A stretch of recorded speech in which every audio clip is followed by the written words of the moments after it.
तसं जरी दिसलं तरी प्रश्न असा आहे की मोबाईलला आजकाल अँड्रॉइड मोबाईल आलेले आहेत, मोबाईलच्या कंपन्या वेगवेगळ्या आहेत आणि 5G आपल्याकडे रेंज आहे.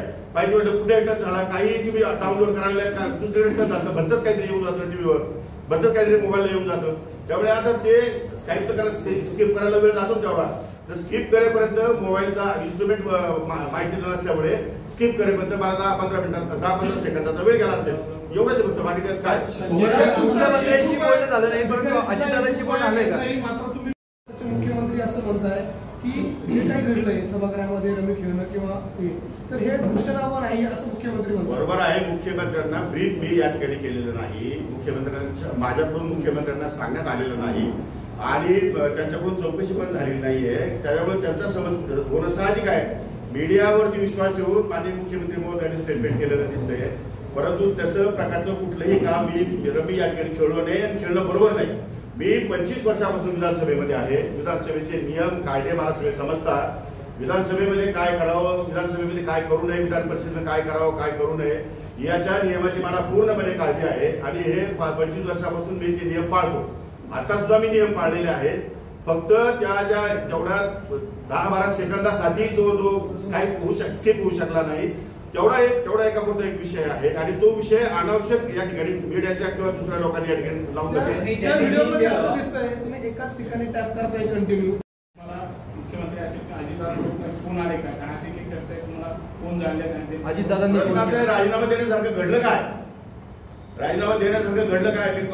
मी काय कोणाचा विनयभंग केलेला आहे, मी चोर केलेली आहे, शेतकऱ्यांच्या विरोधात निर्णय घेतलेला आहे, माझी काय पार्श्वभूमी गुन्हेगारीची आहे, काय झालं काय असं?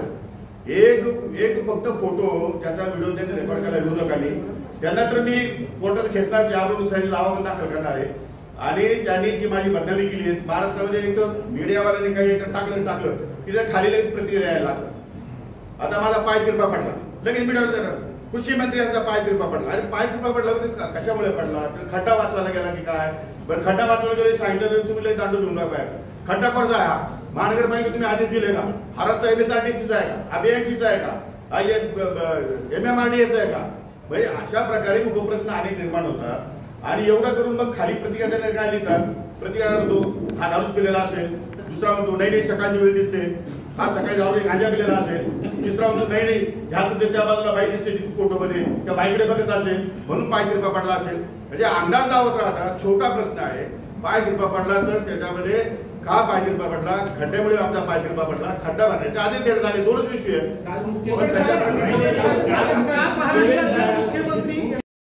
पंचनामा करायचा का किंवा त्याच्या आधी काही शेतकऱ्यांच्या संदर्भात तुमचं जे वक्तव्य होतं हे अंडरलाईन करून सांगितलेलं आहे की अशा पद्धतीचं वक्तव्य कृषी मंत्री का करतात माझ्या?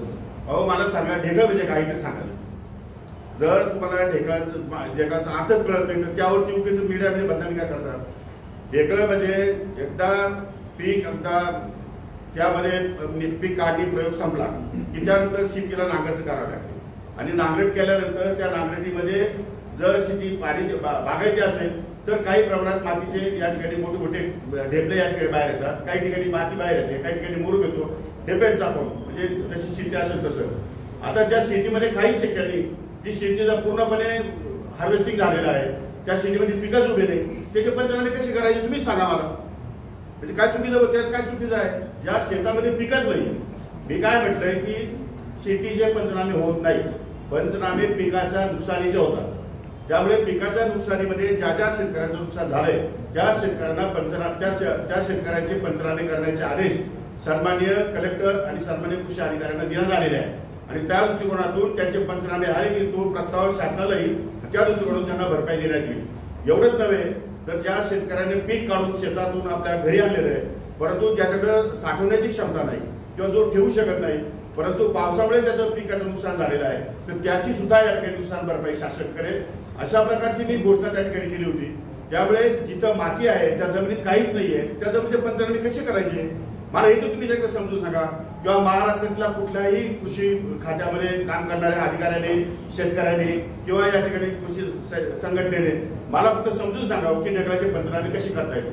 ते जर मला समजून सांगितलं तर मी सांगेन ढेकळाचे पंचनामे करायला होतो. साहेब मी नाही मी सांगितलं की मी ज्या दिवशी हाऊसमध्ये माझं काम होतं, 6 वाजता हाऊसचा टाईम होता, माझं लक्ष्मीनी होती आणि मला माझ्या OSD कडनं किंवा कोणाकडनं तरी माहिती मागवायची असेल तर SMS करावा लागतो किंवा फोन करावा लागतो किंवा मग या ठिकाणी तिथे त्यांना मध्ये येता येत नाही. त्यामुळे मग त्यांना त्यासाठी मला एक मोबाईल मी मागवला होता. मोबाईल उघडल्यानंतर त्याच्यावरती लगेच तो गेम आला. तो गेम वापक होतो, सारखे 5 एक सेकंदाला ते गेम येत असतात. तो गेम मला तो स्काईप करता आला नाही, कारण तो मोबाईल नवीन होता माझ्या दृष्टिकोनातून. स्काईप कसं करायचं मला त्यात कळत नव्हतं, पण नंतर तो स्काईप केलेला आहे. पण स्काईप केलेला व्हिडिओ तुमच्यापर्यंत आलाच नाही किंवा तुम्ही दाखवलाच नाही.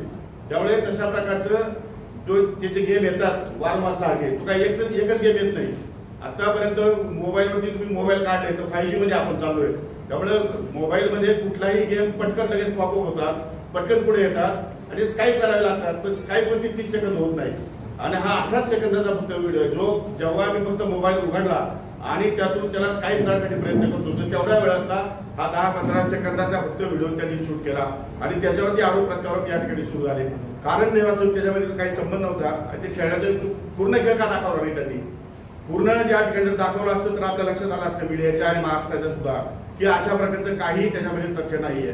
त्यामुळे मी आता माननीय मुख्यमंत्री, माननीय उपमुख्यमंत्री, माननीय सभापती आणि माननीय अध्यक्ष विधानसभा या चौघांना लेखी पत्र देणार आहे. या संपूर्ण प्रकरणाची सखोल चौकशी होण्याची आवश्यकता आहे. त्यामुळे माझ्या पत्राच्या आधारे आपण चौकशी करावी.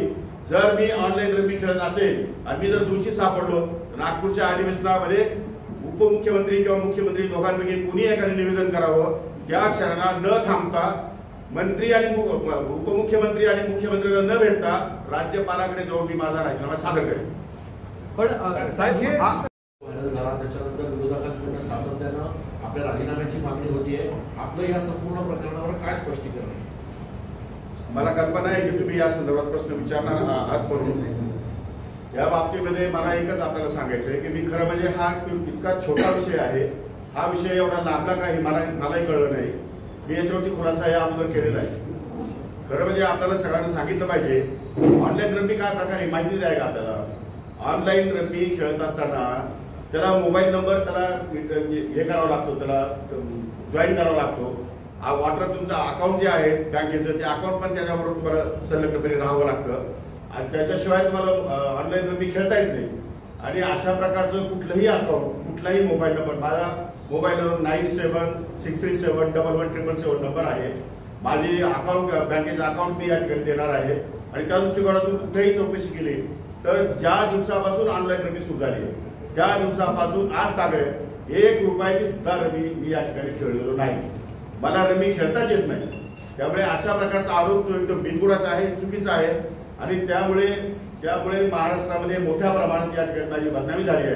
कारण नसताना ऑनलाईन रमीचा जो आरोप केलाय, ज्या राजकीय नेत्यांनी जो आरोप केलाय आणि ज्यांनी माझी बदनामी केली आहे त्या सर्वांना मी कोर्टात खेचल्याशिवाय राहणार नाही. पण मग नेमकं त्या दिवशी काय घडलं होतं, काय स्पष्टीकरण तुमचं? कारण तुम्ही त्याच्यात कोणतरी हा व्हिडिओ काढला असावा अशी शक्यता व्यक्त केली. प्रश्न असा आहे की तो व्हिडिओ कुणी काढला त्याची मला त्याच्या खोलात मला जाण्याची काही आवश्यकता नाही. तो कोण सभापती महोदय त्या ठिकाणी चौकशी करतीलच, तो काही विषय नाही.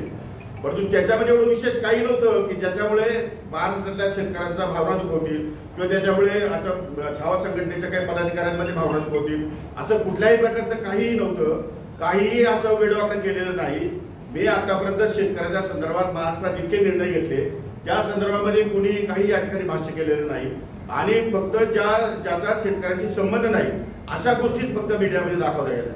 त्यामुळे या संदर्भामध्ये जे दोषी असतील त्या सर्वांचे सीडीआर चेक करायचे.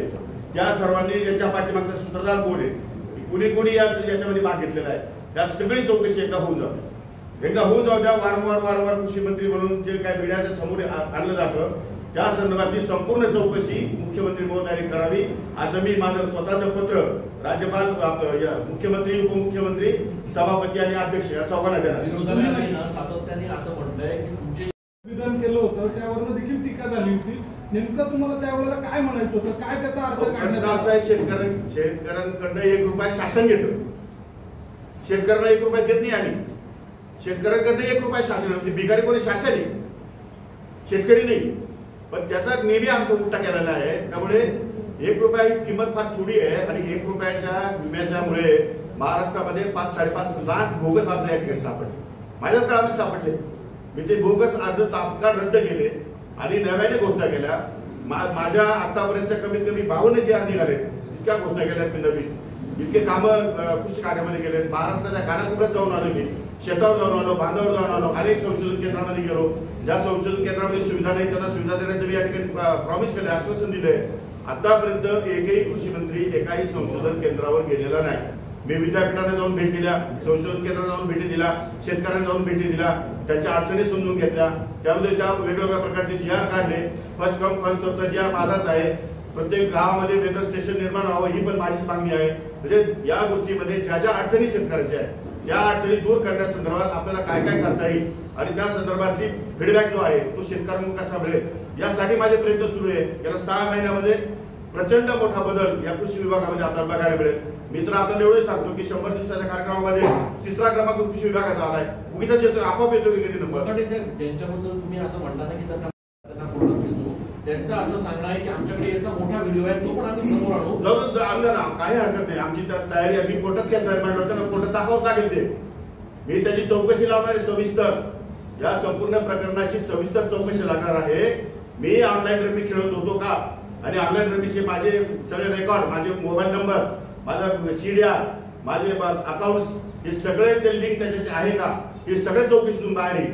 आणि चौकशीतून बाहेर आल्यानंतर तो रिपोर्ट नागपूरच्या अधिवेशनामध्ये माननीय उपमुख्यमंत्री किंवा मुख्यमंत्री या ठिकाणी जाहीर निवेदन करतील. साहेब, जर मी दोषी सापडलो तर मी त्या क्षणाला एका सेकंदामध्ये राज्यपालकडे जाऊन माझा असं म्हणताय की हे ओसाडगावचे पाटील आहेत, त्यांनी कर केलाय. ते कोण काय बोलतं, विरोधक काय बोलतात याची मला घेत नाही. पण जे विरोधक जे बोलले माझ्या संदर्भात, रमीच्या संदर्भामध्ये, त्या सर्व विरोधकांना आपण संच दावा मी त्यांच्यावर दाखल केल्याशिवाय राहणार. साहेब, मुख्यमंत्र्यांशी बोलणं झालं नाही. साहेबांनी अतिशय सौजन्याने त्या छावा संघटनेच्या पदाधिकाऱ्यांचं निवेदन घेतलंय, उठून बोलले, इतक्या रागारागात ते लोक बोलले तरी पण तटकरे साहेबांनी खूप शांतता राखून ते निवेदन घेतलेलं आहे आणि शांततेच्या वातावरणात चालू होतं. नंतर काय झालं त्याच्या मला कल्पना नाही, परंतु जे काही झालं ते चुकीचं झालं ही गोष्ट मला पण मान्य आहे. आपण म्हणतात की मला टार्गेट केलं जातंय, नेमकं कोण टार्गेट करतंय, काय तुमचा अंदाज? ती चौकशी तर करावीच लागेल ना, म्हणून तर म्हटलं की CDR चौकशी करावी लागेल. आणि त्या संदर्भामध्ये जे राजकीय पुढारी कोणाशी बोलतात, कोणत्या संदर्भात बोलतात, कोण त्याला जबाबदार आहे ते शोधावंच लागेल मला कुठल्याही परिस्थितीमध्ये.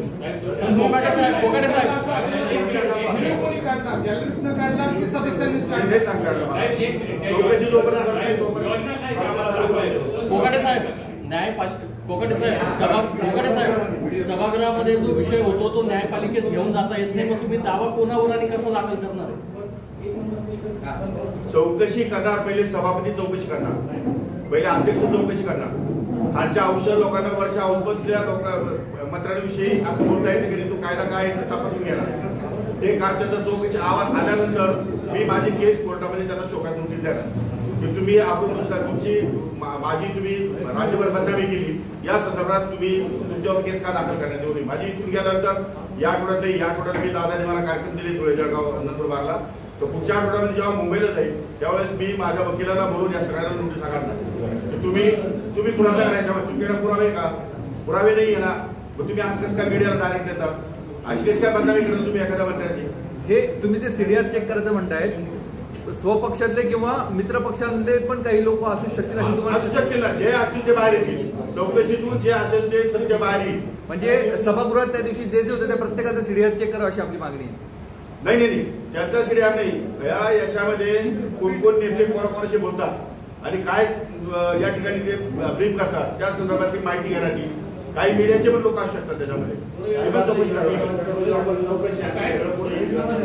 मी तुम्हाला एकच सांगतो की एकदा मी शिवसेनेमध्ये आमदार असताना सकाळ पेपरला मुंबईला एक बातमी छापून आली की माणिकराव कोकाटे अशा प्रकारचे भ्रष्टाचारामध्ये अडकले होते. मी स्वतः RR पाटील त्यावेळेस केंद्रीय गृहमंत्री होते. मी त्यांना स्वतः पत्र दिलं की अशा प्रकारचा आरोप माझ्यावर या ठिकाणी वृत्तपत्राने केलेला आहे, याची सविस्तर चौकशी व्हावी. रिसर अँटी करप्शनने माझी चौकशी केली आणि मला निर्दोष सिद्ध केलेलं आहे. त्यामुळे माझ्या बाबतीमध्ये आतापर्यंतचा इतिहास आहे, कुठेही तुम्हाला काही सापडणार नाही. त्यामुळे मला या सगळ्या गोष्टीचं काही या ठिकाणी माझा स्वार्थ काही नाही याच्यामध्ये. त्यामुळे मला या सगळ्या गोष्टी चुकीच्या दिशेने चालल्या असं वाटतंय आणि म्हणून मी तुम्हाला बोलणं झालंय नाही का? बोलणं. आज वाढदिवसाची त्यांचा फोन शुभेच्छा. वगैरे काही आला नाही नाही, आलेला? फोन बंद आहे त्यांचा, फोन स्विच ऑफ. पण आपल्याला म्हणजे एवढं वादंग उठलेलं असताना आपल्याला असं वाटलं नाही का मुख्यमंत्री उपमुख्यमंत्र्यांच्या कानावर घालावं, आपली बाजू त्यांच्यापर्यंत मुळात मांडावी? वादक उठवलं कुणी? वादक उठण्यासारखं झालं काय? आपण तिथे हे खेळताना व्हिडिओ व्हायरल होतो अनावश्यक ना साहेब. गंभीरता निर्माण करताय. मला तेच सांगायचे ना, मला सगळ्या ज्या लोक दोषी आहेत यांचे सगळ्यांचे सीडीआर चेक करायचे. याच्या पाठीमध्ये नेमकं कोण आहे? याच्या पाठीमध्ये याला कोणाचे फोन जातात? हे कोणामुळे मला टार्गेट करताय आणि 5-5, 10 सेकंदाचे फक्त जाहिरात दाखवतात. मी शेतकऱ्यांना म्हटलो नाही, मी असं म्हटलो की लग्न कार्य सुपाऱ्या याच्यावरती खर्च जास्त कोणीच करू नये. म्हणजे शेतकरीच नाही, शेतकऱ्यांनी तर करूच नये, परंतु इतर सुद्धा व्यापारी आहेत, उद्योजक आहेत, नोकरदार आहेत. लग्न ही काय स्पर्धा नाही, लग्न हा एक संस्कार आहे. हो. त्यामुळे संस्कार संस्काराच्या पद्धतीने करावं आणि तो मला अधिकार आहे. कारण मी लग्न माझं स्वतःचं मंदिरामध्ये केलेलं आहे. हो. मी माझ्या लग्नावर खर्च केलेला नाही. माझ्या मुलीचं लग्न सुद्धा मी 250 लोकांमध्ये केलेलं आहे. त्यामुळे मला नैतिक अधिकार आहे बोलण्याचा. कुणी बोलावं? ज्याला नैतिक अधिकार आहे तोच बोलू शकतो ना. मी काय राजकीय पुढाऱ्यांसारखे लग्न केलेलं नाहीये. मी साध्या मंदिरात जाऊन लग्न केलं माझं. पण आपण कायमच कुठल्या ना कुठल्या वादात अडकता, यामुळे तुमचा पक्ष देखील अडचणीत येतो असं वाटत नाही का? नाही, अजिबात नाही. माझा पक्ष अतिशय उत्कृष्ट काम करतोय. नाही, तुमच्या पण अडचणीत येतो असं नाही वाटत का? नाही, अडचण येईल. मी जर तुम्ही मीडिया जर चुकीचा पद्धतीने दाखवत असाल तर मग पक्षाला अडचण देत लोकांना गैरसमज निर्माण नाही, होतो. पण तुम्ही मीडियाला तसं दोषी ठरत. एक मिनिट. मीडियातून बातम्या जाऊ राहिल्या सगळ्या. पण हा काही व्हिडिओ मीडियाने काढला होता, तुमच्या सभागृहातल्या कुठल्या तरी सदस्यांनी तो व्हिडिओ काढला, रोहित पवारांनी तो ट्विट केला, नंतर नेत्यांनी ट्विट केला. माझं असं म्हणणं आहे की मीडियाने खात्री करणं आवश्यक होतं का नाही? हा तुमचा काय फोटो आहे, कशामुळे आलाय, हा रमी का काय आहे? मला विचारलं असतं तर कदाचित आपण प्रतिक्रिया दिली ना साहेब त्याच्यावर. तर ते काल दिलेली मी प्रतिक्रिया की रमी नाहीये ती आणि त्याबरोबर ते गेम कुठे स्काईप करत असताना तो दिसलेला आहे. एवढंच बोललो मी काल, सांगितलं मी त्याला. पण त्याला थांबायला पाहिजे होतं प्रकरण. ते थांबलं नाही. पुन्हा 3-4 दिवसापासून मीडिया सुरूच आहे. तुमच्याच पक्षाचे अध्यक्ष तटकरे साहेब यांनी नाराजी